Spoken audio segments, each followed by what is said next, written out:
Hello, I'm Devlan Kruck from the Museum of Philately, and hello, Marcus.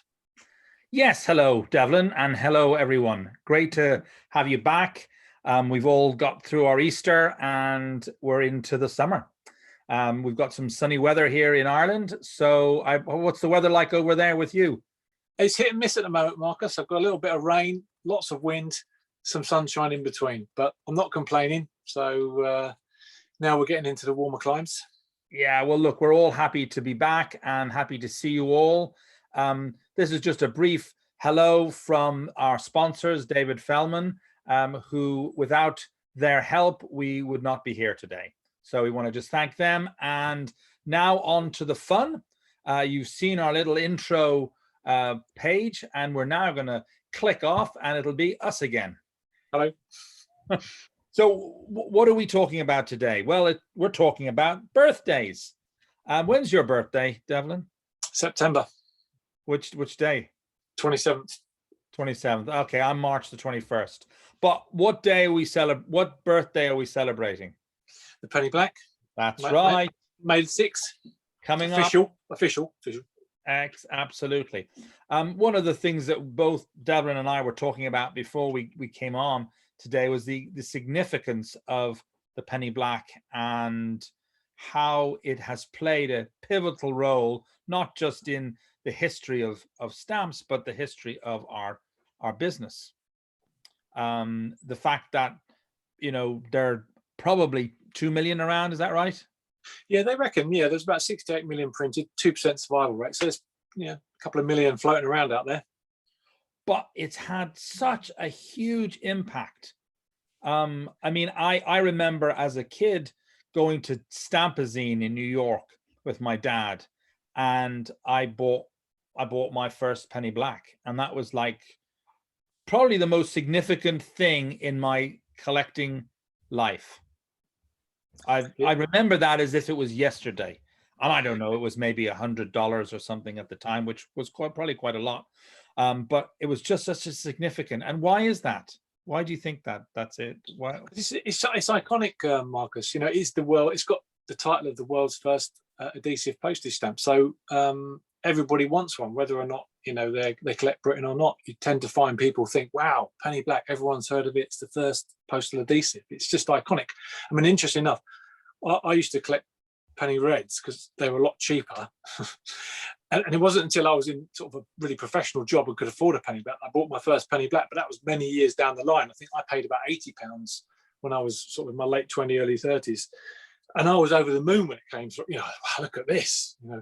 So even me, who has been sort of brought up on stamps, was bowled over when I've got my hands on a penny black. So there's the emotional kind of pull. Well, and also I think the black stamp is very, very, there's something about a black stamp, and especially when you've got that lovely crisp red Maltese cross, it's just, it does something. But, we're not, a lot of you guys, a lot about the penny black, and we're excited to wish the penny black a happy birthday. But today we'd actually like to focus a little bit more on the background of the penny black and the background of Rowland Hill and the significance of who he was. Although he's a famous personality, he has not always been probably given his due. So I'd asked Devlan to give us a little bit of a background to that, and that's going to be an exciting little addition to our talk today. So Devlan, take it away. Yeah, no, it's interesting, because I've always been curious of why Rowland Hill wasn't more popular during the period that he pulled off one of the sort of greatest postal reforms, which had an enormous impact on both Great Britain and the postal system, but then the whole world. And I've always been curious of why he was so vehemently kind of opposed when he put forward these reforms in 1837, particularly by those in the post office in senior management positions. So the Postmaster General was Lord Lichfield. That's right, Lord Lichfield. He thought the idea was ridiculous and shot Rowland Hill down in flames. And one of his secretaries, one of the other high-ranking Whigs, if you like,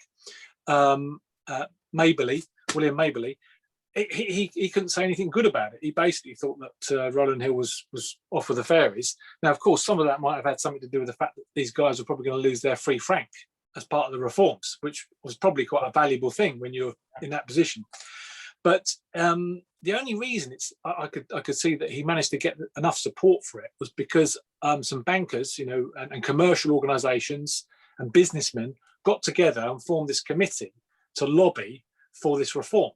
And they called themselves the Mercantile Committee, and they managed to get Rowland Hill enough support so that he got a 2-year contract to bring in this reform, which he did, right? But would you believe that when the Tories got in 1842, they sacked him? And he was literally in philatelic kind of obscurity for 4 years because he went to work for the London and Brighton Railway, where he brought about some amazing changes there. He was very innovative about, reducing charges, improving the journey, bringing in some longer routes, having excursions and stuff like that. And through those kind of innovations, he increased their turnover and their sort of popularity. And it wasn't until 1846 that I think Hill got invited to go back to work at the post office. But the reality is, whilst we all accept now, Marcus, that he's kind of like a philatelic forefather, if you like, of a postage stamp, and he's been given recognition by being on stamps. At the time, he wasn't really given that much accolade for it and for what he did. And one of the curious things is he wasn't knighted till 1860, so he became Sir Rowland Hill then. And the only award that you can see in his biography is he won a RSA Albert Medal. And the interesting thing is he's the first person to ever win that medal because Prince Albert, the consort, Victoria's husband, he was president of the Royal Society of Arts, and he decided to come up with this medal for people who contributed greatly to commerce and industry and so forth. And Rowland Hill was the first person to receive the medal, which is quite an honour. But other than that, there's not much out there. I don't know whether if there's an award or a medal out there for relating to Rowland Hill, is there?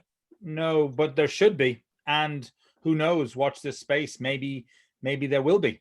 But is there any information about why Albert chose Rowland Hill? I mean, was there? Yeah, I mean, if you sort of look it up, he felt that he was showing him recognition for his contribution to the world of commerce. I think back then it was a distinguished contribution to the arts, to society, to the world, to commerce, and he felt that Rowland Hill not just brought. I mean, I probably shot myself here because he not just brought about a great change in the postal reform in Great Britain, but it influenced the entire world because back in 1860, everybody had then started to follow suit. Everybody then was going through this prepayment system. Everybody then was starting to see this enormous uplift in revenues because basically from the moment that Rowland Hill introduced these postal reforms, uniform penny post, they saw a doubling in the number of people sending mail. And as years went on, it doubled again and doubled again. So he felt that his contribution in bringing that about, being a postal reformer and making it happen, meant that he should be honoured with this award. And and quite rightly, it's the only one that I can find that really stands out as a proper bona fide award. Well, one of the things that you and I were discussing earlier was what we would like to do at the museum is to actually highlight him, to put together an exhibit. That would be great. Put together an exhibit of artifacts and things to do with Rowland Hill, and to really use him as a sort of a genesis almost, starting point. Exactly, a genesis, absolutely. And so I think our plan would be in the next months to launch something quite new and innovative about Rowland Hill and his life and the story. So I think it's really much about watching this space. But any other last thoughts, Devlan, before we sign off? On Rowland Hill, I mean, there's some great anecdotal stories that we can perhaps tell through our blog at the museum.flatley.com. But something interesting that brings Rowland Hill's award to the present day, I don't know if I'm okay with saying this, is that the current person who's just been awarded the 2021 RSA award, the Albert Medal, is a lady called Professor Sarah Gilbert, right? So today's Albert Medal Award winner is a lady who worked to bring a COVID-19 vaccine to the market. She was involved with working with AstraZeneca, and she was leading it for Oxford University. So isn't that incredible that the very first person to win it is Rowland Hill, our philatelic kind of father, and today's current award winner is somebody who's brought in a vaccine which is helping our fight against the COVID-19. So fantastic. That's a great place to end. And I think you got a couple of things to say before we go.